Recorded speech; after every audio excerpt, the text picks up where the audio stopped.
Per Padova sono in ballo 18 milioni di euro di finanziamenti, in Veneto 264, cifre che fanno comprendere perché l'incertezza sullo stanziamento di risorse pubbliche che appariva certo preoccupi e non poco i comuni della regione. Una preoccupazione che ha portato tutti i sindaci dei capoluoghi di provincia veneti a incontrarsi a Venezia per lanciare un appello congiunto al governo dopo lo stop ai fondi del bando periferie. Nessuno vuole mettere in contrapposizione o fare discorsi politici.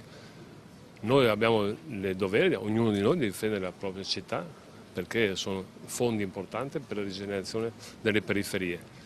Noi andiamo avanti, tranquilli, cercheremo di trovare i parlamentari veneti, discutere assieme a loro, trovare le soluzioni. Non c'è contrapposizione col governo, ma è chiaro che i soldi devono arrivare. Nel caso di Padova ha già speso oltre 1 milione per progetti, diventa un danno erariale. I sindaci civici di sinistra e di destra si dichiarano lontani da strumentalizzazioni politiche e pronti a costruire un percorso con il governo.